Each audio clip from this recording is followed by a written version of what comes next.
That the only thing that divides us is the barriers that we erect between ourselves, and we can tear down those barriers. We can recognize that there's a better future out there, there's hope out there, and each and every one of you has a part in that hope, in that future. So take it by the hands, take it with your eyes, with your heart, with your mouth, with your tongues, with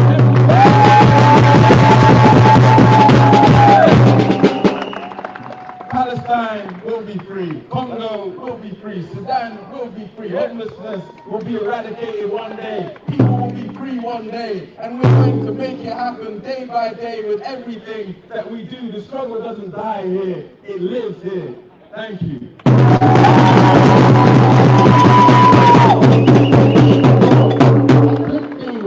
Please can you tell the people where to follow you to find more?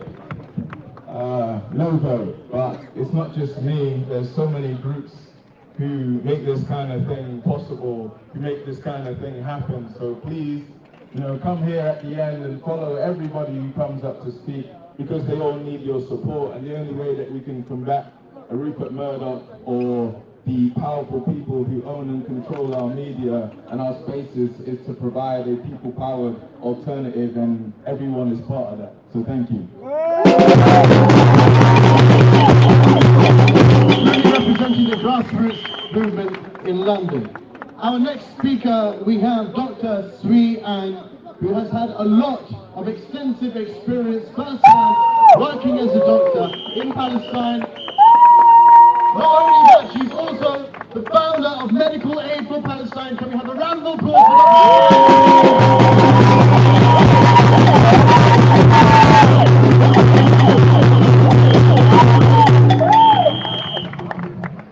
Wow, thank you for the welcome. I need it. Audio.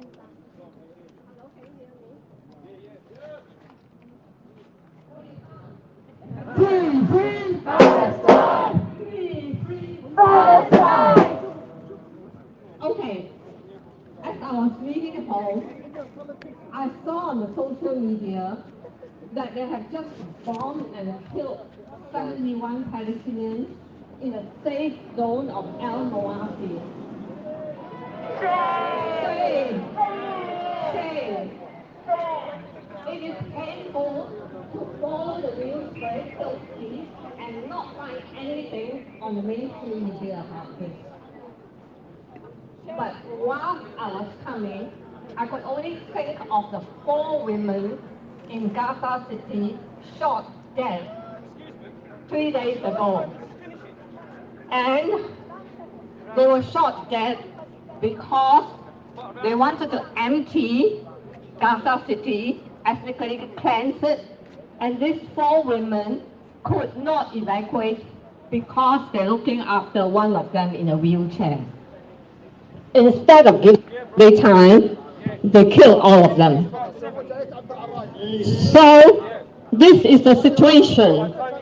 But yet at the same time, we also are here.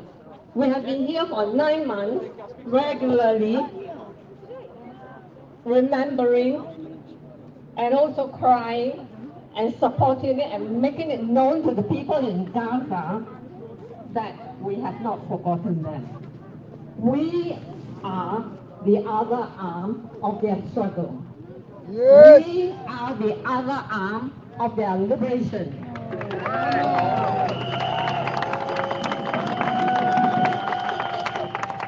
Yet, we know that our government is still sending arms to commit massacre, war crimes, and genocide. Destroying the hospitals, homes, clinics, schools, mosques, churches, and everything else that people need to live. How can we allow such a situation to carry on? Recognize our power. We can make the changes. We have made changes. Do not underestimate your power. Because with you is the ability to make changes. And we must do it.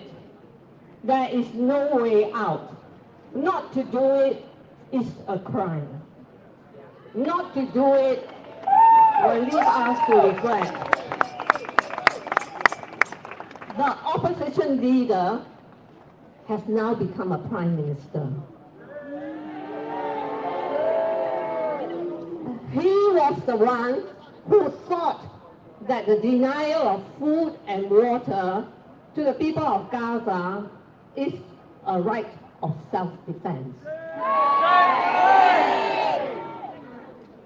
And you are talking about a very overcrowded Gaza where people were displaced into safe zones like Mawasi with 950 people sharing one toilet, only to be bombed and killed.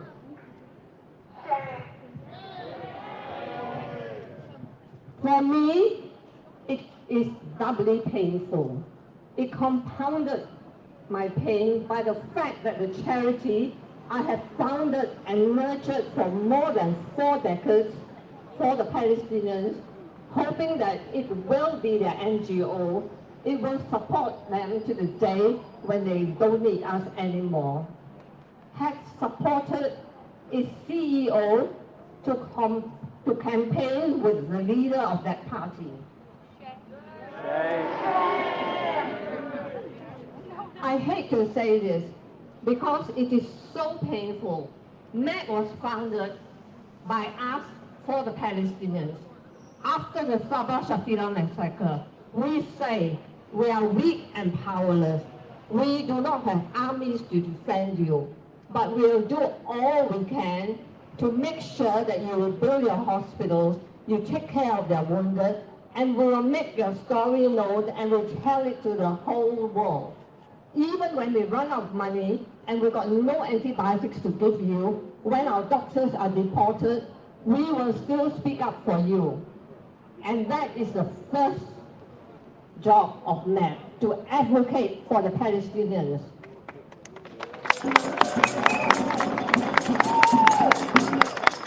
If we forget that and think that Palestinians are just beggars for food and medicine, then we have failed. We do not see the dignity of the Palestinians as paramount. We do not understand that their humanity is top priority. We get up believing in human rights, and the Palestinians must have that human rights. And even if we have got nothing to give them, not a single coin left, we will support their dignity. And their dignity must come through our efforts.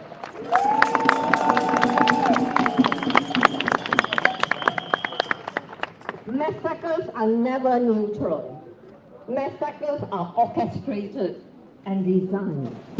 In 1982, I lived through the Sabra Shatila massacre, which was orchestrated. It was planned. The people were put under siege and murdered. 3,500 people in 3 days. If you extrapolate that to 9 months, you can see how many people would have been killed. So massacres did not happen by chance. It's not a couple of angry soldiers with a machine gun go into a house and machine gun everybody. They have been told to do it. So the criminals who told them to do it must be brought to justice.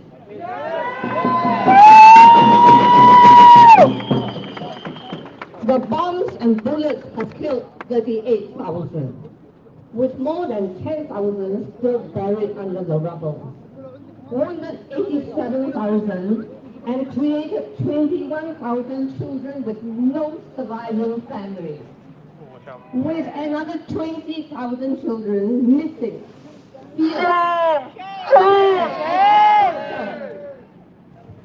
It is estimated, however, by the authors of Lancet, a well-prestigious medical journal which all doctors read, that 4 times as many will die of starvation, thirst, and diseases from the man-made famine and extreme overcrowding. So, in the next few weeks and months, at least 186,000 out of a population of 2.3 million will be dead as a result of this orchestrated genocide. It is important to demonstrate. It is important to speak up. It is important to exercise our rights as citizens in this country to demand human rights for our brothers and sisters all over the world. We must make known the intensity of anger at this inhumanity, to scream out loud, hoping that people will hear and act to rectify this situation. We have done so for 9 months. We were met with silence, but we will continue, and today I've got 4 suggestions as to what we should do. Please hear me out.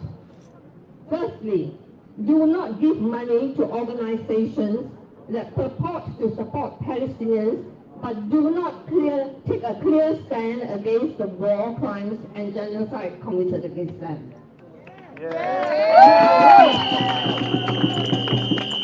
Their rights and dignity come first. Respect their dignity. Campaign relentless to insist our tax money must be reinstated to fund UNRWA.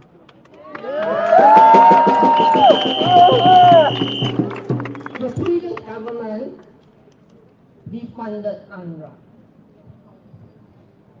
We must put pressure on the new government to restore funding. Donate to UNRWA individually.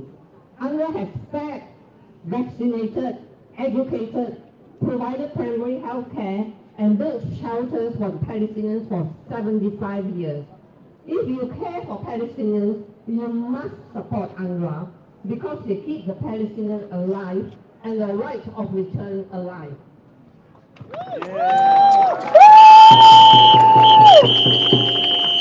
Support BDS.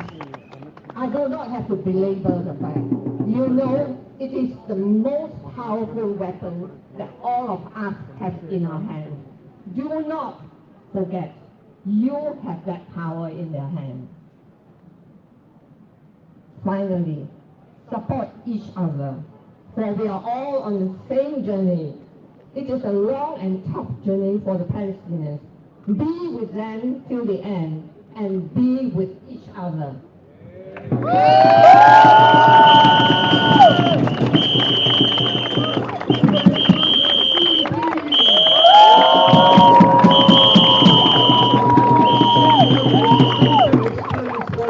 In hospitals in Palestine. Please, everybody, turn around and make some noise for our brothers in faith and humanity, our allies.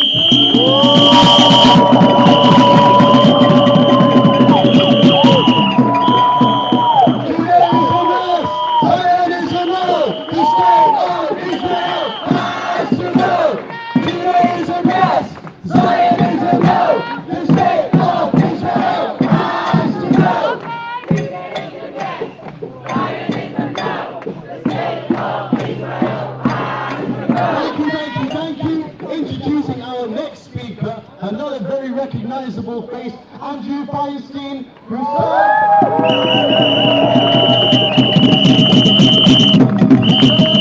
as an MP in the ANC under Nelson Mandela, and campaigned against Kids Starver in Downing Street today.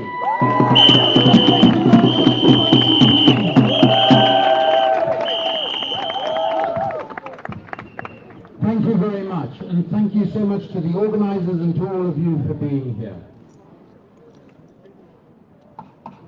As we hear every hour of new atrocities in Gaza, let us actually consider the message that the British people sent in this last election. It wasn't that we wanted Keir Starmer. We obviously didn't want Rishi Sunak. This was the lowest voter turnout in British history since universal suffrage was first introduced. What does that tell us? It tells us the vast majority of us are sick and tired of our mendacious, corrupt, murderous politicians.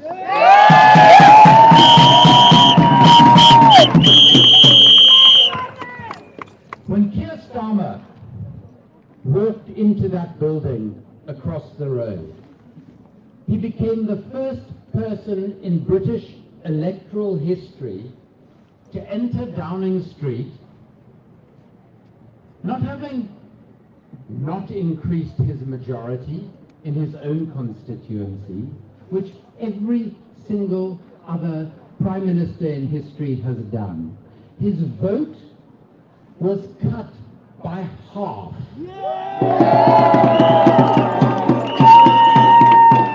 His majority was reduced from over 27,000 to 11,000.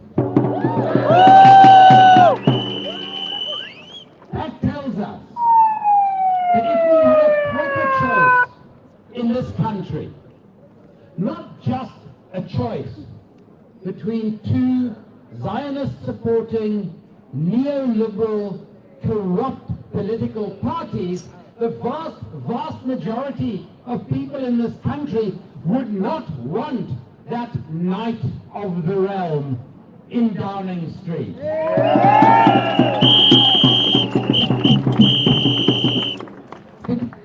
Let us never forget what he said straight after he lied his way to the leadership of the Labour Party. He said, "I am a Zionist without qualification."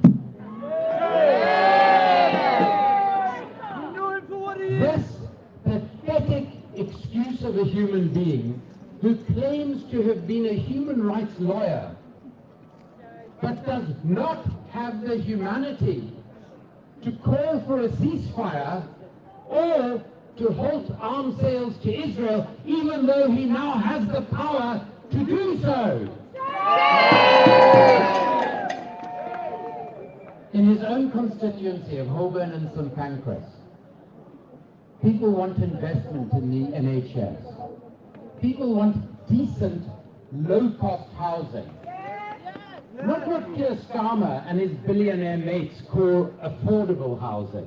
Housing that ordinary people can afford to live in. Housing in which repairs are done when things go wrong. We want education. We don't want our children to start life tens of thousands of pounds in debt if they're lucky enough to go to university. But instead, Keir Starmer spends tens of billions of pounds of our money subsidizing the weapons makers that illegally in terms of British law and international law, illegally export their weapons to Israel to be used in the slaughter of innocent Palestinians every single hour of every single day. So the time has now come for Keir Starmer to demand a ceasefire of Israel, for Keir Starmer to halt all arms sales to Israel now. Because every minute that he does not, the blood of the Palestinians killed multiplies on his hands. And we can never, ever let him forget, and we will never, ever forgive.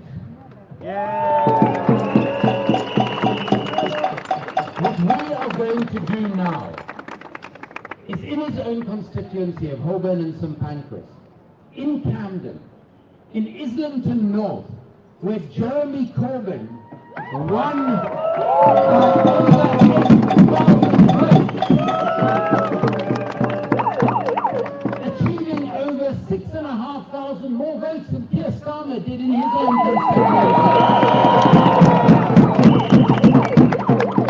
Since last week, Jeremy and I have already been organizing new local structures in our areas to hold Keir Starmer to account, to hold this right-wing government to account. And out of these local structures, which must come from the grassroots, which must be mass-based, and most important of all, which have to be democratic, because there is no democracy in Downing Street, there is no democracy in Westminster. We have to create democracy from the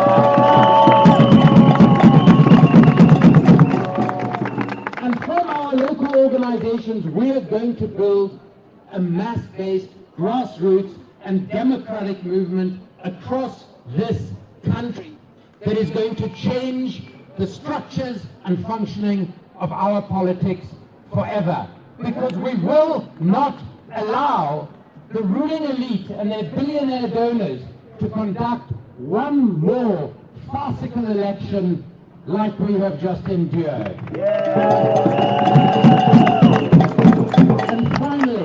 And finally, just before the election, when Keir Starmer was asked who his political hero was, it took him what felt like half an hour to eventually come up with the name of my former boss, Nelson Mandela.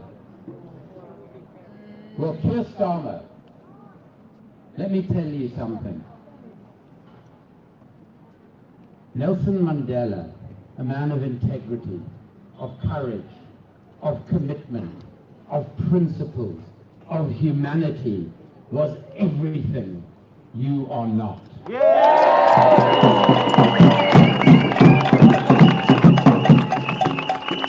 And let me remind you, and let us remind Keir Starmer that his political hero, on emerging 27 years in an apartheid jail, immediately said, "Our freedom is incomplete without the freedom of the Palestinian people."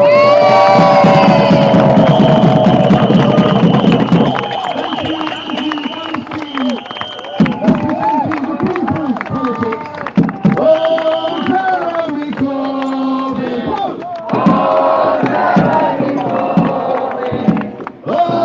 Jeremy Corbyn! Jeremy Corbyn! Jeremy Corbyn!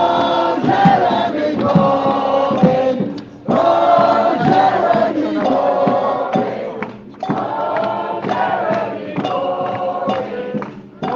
Thank you.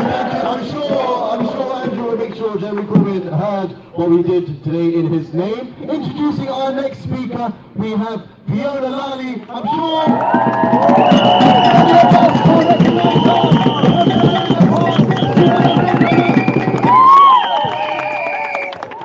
Thank you, and thank you so much to all the organisers who put on this absolutely necessary demonstration. I want to start by saying I don't think there are any words that I know anyway in the English language that convey the depth of the horrors that are taking place right now in Gaza, the atrocities, the barbarism, it feels like the complete depths of what the human race can go to. And that is a very overwhelming feeling. We're all watching what is taking place on our screens in despair, and there's anguish in Gaza, and there's anguish all over the world. The eyes of the world are on Palestine. What's happening in Palestine today, I think, is the most extreme example of how far those people in Westminster and across the world will go to protect their interests. Because that's what this is about. It is the most extreme example of how far they will go to protect a system that's based on profit. And I think we have to highlight this, because if we don't understand why this is happening, then all we can do is despair. All we can do is weep and cry and, shout to the sky or shout at politicians who won't listen to us. Why is this taking place? The first power we have is understanding the truth. The truth of what this government and this state did historically in creating the atrocities in Palestine.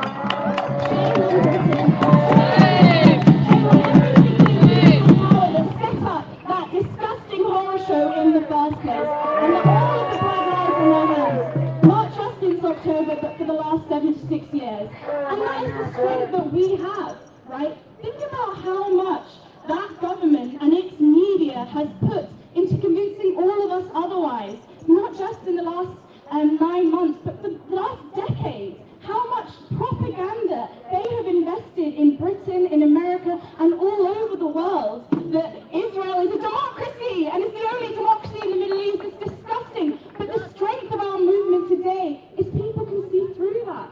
Despite them putting more than they ever have into trying to convince us the opposite. So that is the first strength that we have. It's the truth. And that's a revolutionary thing. We know the truth.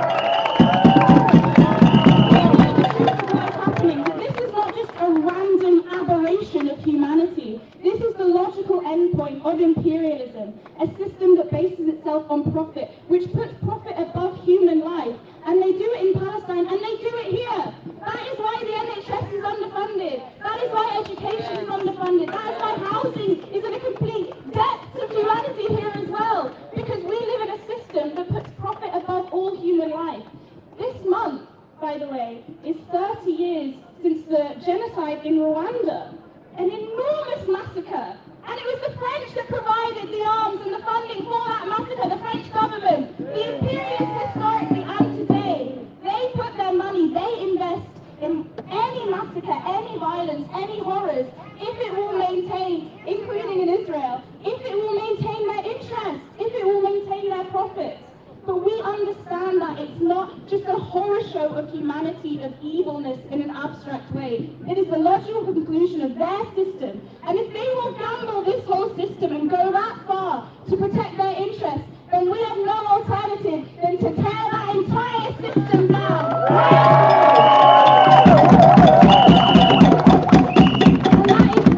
And that is what this moment is about. Despite how much they've invested in trying to change people's minds, perspectives, understanding of what Israel is or the history of the Israeli state. I think the Palestinian movement here has never been bigger and it's never been stronger, and that's what they hate, and they can't understand it.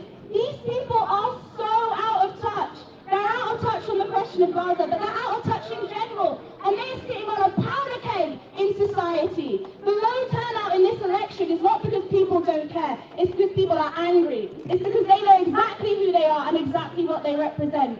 So we have to take all of the strength from the recent election, the wins for Corbyn, and the wins for all the other independents, and the closeness of the wins for others like Liam Mohammed, and take that strength absolutely. And know that even that is just the tip of the iceberg. It's the tip of this huge layer in society that are yearning for fundamental change. And they see it through Palestine. Palestine today is the litmus test for all other politics. Palestine is the prism through which all anti-establishment, anti-rich, anti-elite, anti-capitalist politics is being expressed right now. And that is its main strength. That is its strength, and that is its power. And that's why they cannot stop this movement. And I think this movement is going to grow. The students did an amazing job this year with all of their incumbents. They've got a shout out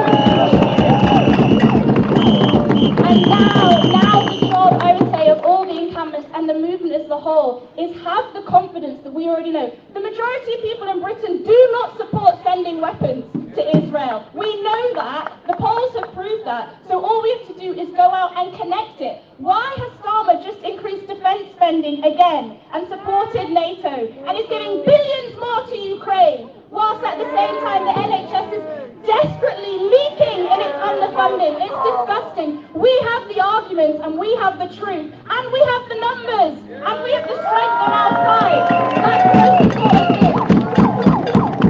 So we have to take this movement and take this moment and say, we stand for books and not bombs. We stand for healthcare and not warfare. As does everyone else, because those are the genuine interests of the working class here in Britain and all over the world, in America, in Europe, in Africa, in Asia, in Latin America, and across the whole of the Middle East. It's the same struggle, and it's a struggle against a system that puts profit above all human life. And so we're going to strike that system right at its core, and we have a special responsibility here in Britain, where this bastion of empire and colonialism and imperialism and capitalism looks us in the face, and we have to to organise ourselves on a bigger scale in our schools. The school students are already doing it, by the way, in our universities and in our workplaces. And it is on that basis, I truly believe, we can build a mass movement that could bring down any war criminal, whether they look like Stanmer or Sunak or anyone else for that matter. But more so than that, it's not just that we are against their system, we are fighting for a system. We are fighting for a system that is based on human need and not profit. And we know we have all the resources in society to provide that. We can see their wealth, we see it in their luxury flats, we see it in the banks and the businesses, we see it every single day. So let's fight for what is rightfully ours and build a world where no human being dies based on where they were born as an accident. It's atrocious and it doesn't need to happen. So we've got war criminals to bring down, but we have a whole world to win. And it's on that basis that we will free Palestine! Free Palestine! Free Palestine! Free Palestine! The grassroots are watering the seeds for the flowers of the future political revolution. One solution, one solution. Revolution, revolution. One solution, one solution. Revolution, revolution. Long live the revolution. Revolution, revolution. Thank you, thank you. Dear friends and comrades, we are Palestine Pulse, a British Palestinian movement founded in 2021 with the purpose of transforming activism and the way we protest through innovative ways. We also take our activism through legal and political routes to do whatever we can to challenge the Zionist terrorist entity. Through this journey we have met so many wonderful and upstanding, steadfast and inspiring professionals, students, people from all walks of life, and have built a diversified community which truly represents the grassroots of the Palestinian cause in London.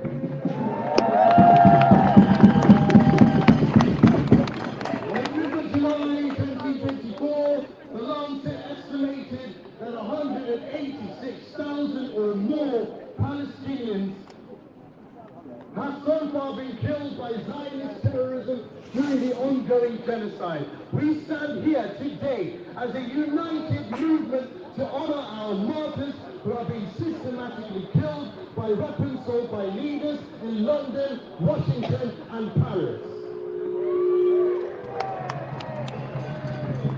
We do not stand here and imagine the prospect of returning to commemorate 200,000 Palestinian martyrs. We say to the new Prime Minister, Kid Starver, the cold killing of just one child by Zionist terrorism is considered to be unacceptable by all human rights organizations in the world. You worked in human rights and defended those who were convicted of the death penalty in countries abroad during your career as a barrister. We have one question for you. Will you defend the rights and lives of innocent Palestinian children during your career as Prime Minister?